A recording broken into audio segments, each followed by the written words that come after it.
aunt called me on a Tuesday morning, which was strange because she never calls on weekdays. She's the kind of woman who sends birthday cards 3 days late and forgets to text back for 2 weeks. So when her name appeared on my screen at 9 in the morning while I was still in my pajamas pouring coffee, I felt something shift in my chest. I almost didn't answer. I almost let it go to voicemail. But something made me pick up. She didn't even say hello. She just said, "Sweetheart, have you talked to your mother recently?" I hadn't. It had been almost 3 weeks. Life had gotten in the way. Work, my husband's travel schedule, the usual excuses I told myself were temporary.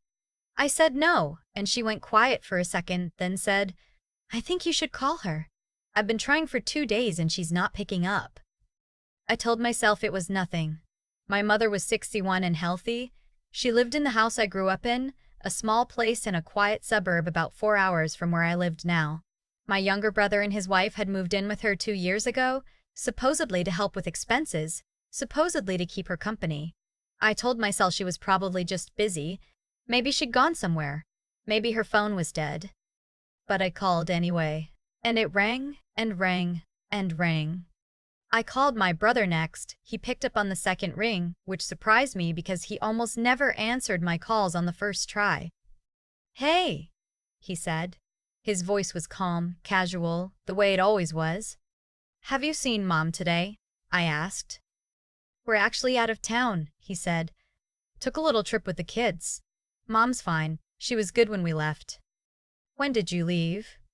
"Few days ago. Why?" "She's not answering her phone. Aunt Patricia has been trying to reach her for 2 days."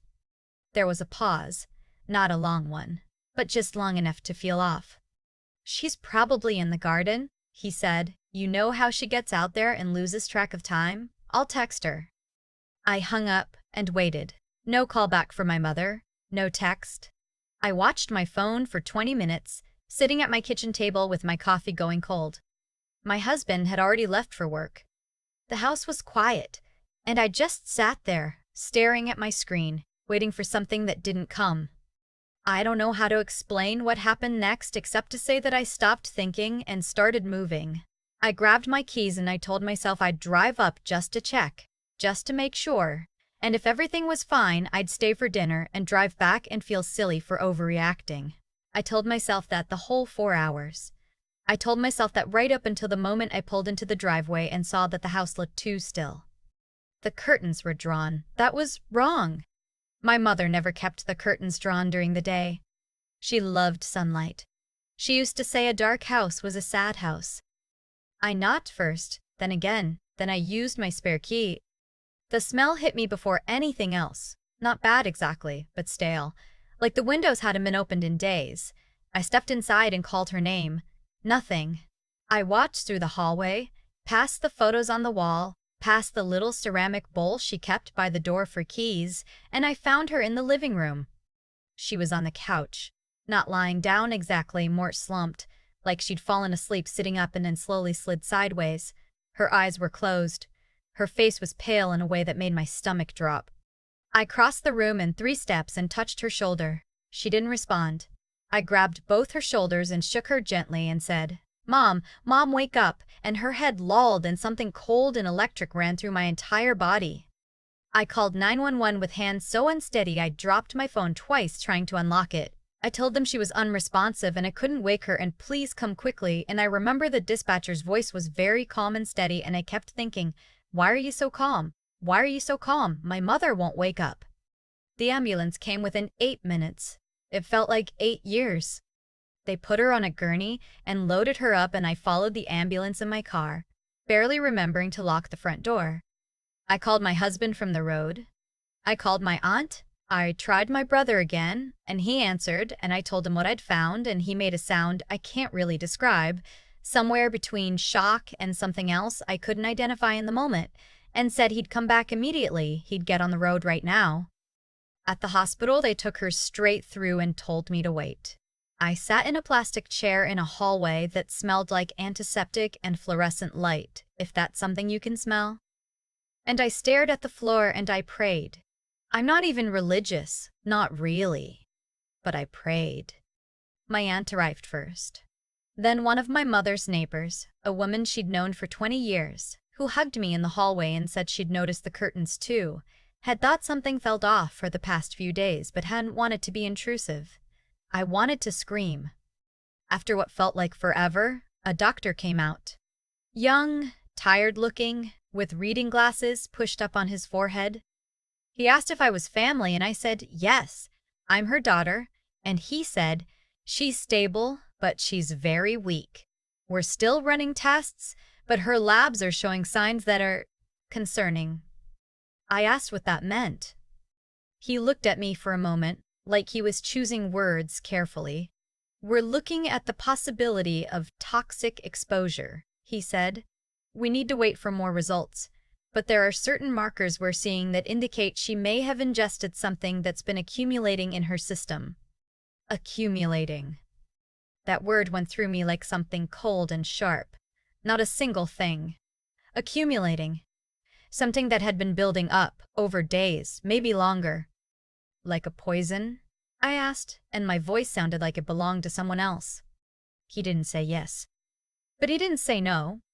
He said they were looking at everything and that I should try not to assume anything yet. And then he went back through those doors and I stood there in the hallway feeling like the floor had turned to water. My brother and his wife arrived that night. He walked in looking pale and shaken and he hugged me, and his wife had tears in her eyes, and we all sat together in that waiting area with terrible coffee from a vending machine and said all the things you say. This doesn't make sense. She was fine. Who would do something like this? How could this happen? And I believed him. I believed all of it. I had no reason not to. The police came the next morning. 2 officers, quiet and professional, asking questions in that careful way that sounds like conversation but isn't. Who had access to the house? Who had been there recently? Had anyone had any conflicts with my mother? Was anything missing? My brother answered everything calmly. He and his wife had been out of town, he said. He had the booking confirmation on his phone. They'd left 4 days ago. He showed them everything. The officers thanked us and said they were treating it as a potential poisoning investigation and would be in touch. They left, and the hospital hallway felt quieter and emptier than before. Days passed. My mother stayed in the ICU. Her numbers were improving, slowly, but she hadn't woken up. I drove back to get some clothes and I came back and I didn't leave. I slept on a cot in a family waiting room down the hall. My husband came up and stayed with me for 2 days and then had to go back for work. And I told him I was fine, go, and then I sat alone in that room and was not fine at all. My brother and his wife came and went. They'd gotten a hotel nearby. I noticed things in those days, small things. The way my brother would look at his phone constantly when we were sitting together. The way his wife would sometimes go very still when the doctors gave updates, almost like she was calculating something rather than processing it. I told myself I was projecting. I told myself I was exhausted and frightened and looking for somewhere to put all that fear. It was my husband who first said it out loud, and even then he didn't say it directly. He had come back up on day 5 because he was worried about me, and that evening we were sitting outside in the hospital parking structure just getting fresh air, and he said, "Have you thought about how it happened, logistically?" I said I assumed someone had gotten into the house, put something in her food or water. He was quiet for a moment. Then he said, "The police said no signs of forced entry, and the neighbors didn't see anyone unusual." He paused. "Who had a key to that house?" I didn't answer immediately. "I'm not saying anything," he said. "I just think about it sometimes. Who had regular access? Who knew her routines? Who knew what she ate every day?" That night I couldn't sleep. I kept thinking about my brother and his wife living in that house for 2 years. Knowing exactly what my mother ate for breakfast every morning, knowing exactly which cabinet she opened first when she walked into the kitchen, knowing her whole daily rhythm the way only someone who lives with a person can know. I kept thinking about the phone call, how calm he'd sounded, how quickly he'd offered an explanation. I kept thinking about something my mother had said to me 6 months ago, something I'd brushed off at the time. She'd called me on a Sunday evening and said, almost casually, "Your brother and Renata are talking about whether the house would go to them if something happened to me." I thought it was a strange conversation to have. I'd said something vague about how people just think about practical things sometimes and change the subject. I hadn't thought about it again until now. Now I couldn't stop thinking about it. My husband had been doing his own quiet investigation, though he didn't call it that. He's methodical by nature, careful, the kind of person who notices details. He'd asked the police, matter-of-factly, whether they had checked with the hospital about the specific compounds they were testing for. He'd looked up what kinds of substances could accumulate slowly in someone's system without obvious symptoms until a critical threshold was reached. He'd talked to my mother's doctor with careful, specific questions. When he came to find me on day 7, I knew from his face that something had changed. We sat in the car in the parking garage. He was very still. The tox panel came back with more specific results, he said. It's not something environmental. It's a compound that has to be administered deliberately, and the way it's concentrated in her system, the doctors are saying it was consistent with repeated low doses over a period of weeks. Weeks. Someone was doing this to her every day, I said, not a question. He nodded slowly. Someone who is there every day, I said. He didn't answer. He didn't have to. I thought about what my brother had said on the phone. They'd left 4 days ago. My mother had been slipping into unconsciousness for days before I found her. Still getting sicker from whatever was already in her system. They had left just late enough that the timing would work as an alibi.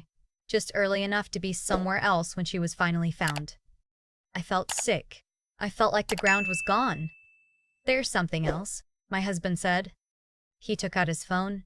He'd been going through some files he'd helped my mother set up on her tablet 2 years ago, a backup system, cloud storage, something he'd installed when she'd been worried about losing her photos. He'd realized a few days ago that she'd also, at some point, enabled the security camera feature on an old device my father had set up years ago, a small camera mounted in the kitchen corner that everyone had kind of forgotten about. It had been quietly recording and backing up to the cloud for months. He'd gotten into the backup.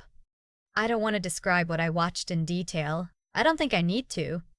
What I will say is that it was my brother's wife in my mother's kitchen on a morning 3 weeks before I found her. The camera angle caught the counter clearly. My mother was in the other room. You could hear the television. My sister-in-law opened the cabinet, took out the small jar of herbal supplement powder my mother mixed into her morning tea every single day. The one a neighbor had given her. The one she'd been taking for 2 years. Opened it, added something from a small container she'd brought in a zippered pouch, stirred it carefully, and put it back. She did it so quickly, so calmly, like it was nothing, like it was just another morning. My brother came in a few seconds later. She said something to him and he nodded and they both walked out. My husband paused the video. I couldn't speak. This isn't the only time, he said quietly. I found 4 other clips, over several weeks. I put my face in my hands. I sat there for a long time. I kept thinking about the house. That's what it was about, in the end, the house. My parents had bought it 30 years ago. It wasn't worth a fortune, but it was worth something, and my mother had always said she'd leave it equally to me and my brother. But 2 years ago, when he and his wife moved in, something had shifted. He'd started talking about how much work they were putting into it, how much they'd invested, how it only made sense that it would go to them if anything happened. My mother had resisted. She wasn't ready to change her will, she told me. She wanted things to be fair. Fair. I don't know what my brother and his wife were thinking. I don't know what kind of person decides that the answer to that impasse is to slowly poison a 61-year-old woman in her own kitchen. I don't know how you look at someone who loves you, who made you breakfast, who kept your childhood drawings in a box in the closet, and decide they're an obstacle. I think about that sometimes. I still can't make it make sense. We brought the footage to the police that evening. We gave them everything, the video files, the timestamps, the cloud account records. My husband had documented all of it carefully. The detective assigned to the case, a quiet woman who spoke very precisely, watched the footage twice and said almost nothing, but her expression changed in a way I recognized. That shift from investigating to knowing. My brother and his wife were taken in for questioning the next morning. By the following afternoon, they had been arrested and charged. I was sitting with my mother when it happened. She was still weak, still in and out of sleep, but she'd been more alert that day. I was holding her hand and she looked at me and said, "You look like you haven't slept in a week." I laughed, which felt strange. "I haven't," I said. She squeezed my hand. "What is it?" she asked. "What's wrong? It's more than just me being sick, isn't it?" I didn't know how to start. I sat there for a minute just holding her hand, trying to find the right words, knowing there were no right words, knowing that what I was about to tell her would change something in her permanently. I told her everything. She didn't cry at first. She just lay there with her eyes on the ceiling, her hand still in mine, very still. I watched her face move through things I couldn't name. Then she turned to look at me and her eyes were full of tears and she said, "He called me the day before you found me. To check in. He sounded so worried about me." I didn't say anything. There wasn't anything to say. She turned back to the ceiling. One tear ran down the side of her face and she didn't wipe it. "I kept his soccer trophies," she said. "They're still in the hall closet. I never got rid of them." That broke me more than almost anything else. The case moved through the system over the following months. The evidence was thorough. The footage, the lab results, the documentation of the compound used, which turned out to be something that could be ordered online, something that accumulates in the liver and kidneys, that presents as general fatigue and decline until it doesn't. The prosecution made the argument that the plan had been in place for months, that the trip was calculated, that they had expected my mother to be found too late, or not to survive, and to have a clean alibi when she didn't. My brother maintained for a while that he hadn't known, that his wife had acted alone, that he was as shocked as anyone. His wife said nothing. In the end, the evidence didn't support his story. The footage showed him there, aware, complicit. Whatever agreement they'd reached between themselves didn't change what the camera had captured. They were both convicted. Attempted murder, sentenced to 15 years. I sat in the courtroom the day the verdict was read, and I felt nothing. Not relief, not satisfaction, not grief. Just a hollow, quiet thing that I didn't have a word for. My mother is home now. The same house which she refuses to leave because she says she's not going to let anyone take that from her too. She's recovering physically. The doctors say she'll have some lasting effects on her kidney function, things to monitor long term, but nothing that can't be managed. She has a schedule of follow-up appointments. She calls me more than she used to, and I call her more too, and sometimes we talk for an hour about nothing important. About the garden and what she's been watching on television and whether I've tried that new recipe she sent me. But sometimes she goes quiet in the middle of a conversation and I know where she's gone in her head. I don't try to pull her back. I just wait. She told me once, about a month after she came home, that the hardest part wasn't what they'd done to her body. It was the rewriting of every memory, every birthday, every holiday, every ordinary afternoon.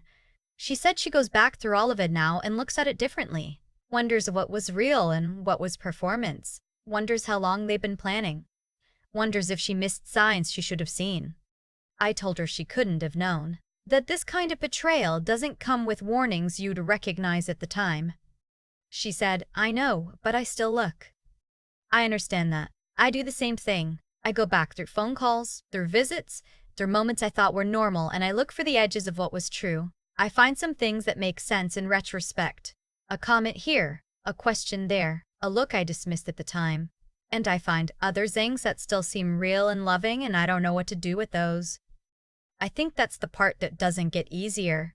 Not the anger, not the loss, not even the fear that some people are capable of this. The part that doesn't get easier is living with the not knowing, the parts of your history that you can't verify anymore, the love that might have been real and might have been something else entirely, and the impossibility of separating them now. My mother keeps her windows open every day. She says she won't live in a dark house. She says sunlight is non-negotiable. I think about that a lot, about choosing light even when you know it can hide in it. I still think about the morning my aunt called, how I almost didn't answer, how I told myself it was probably nothing, that my mother was fine, that I was being dramatic. I think about how close I came to setting my phone back down on the counter and going about my day. There's a version of the story where I do that, where I wait another day, where my mother doesn't make it. I don't know what made me pick up. I don't know what made me get in the car after she didn't answer. People call it instinct, or intuition, or just luck. But I've thought about it a lot since then, and I think it was something simpler than any of those words. I think it was paying attention, noticing that something was slightly wrong and choosing not to dismiss it. That's not a gift. That's a practice. It's something you have to decide to do over and over in small moments that don't feel significant until later they are. My brother and his wife made a different kind of decision.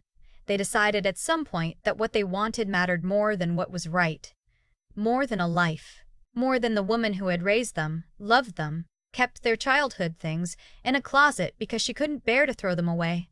And I've spent a long time trying to understand how a person gets there, how the line between wanting something and being willing to destroy someone for it becomes that easy to cross. I don't think I'll ever fully understand it, but I think greed has a way of doing its work quietly, over a long time, rewriting your internal logic in small steps until the thing you're doing doesn't feel like what it is anymore.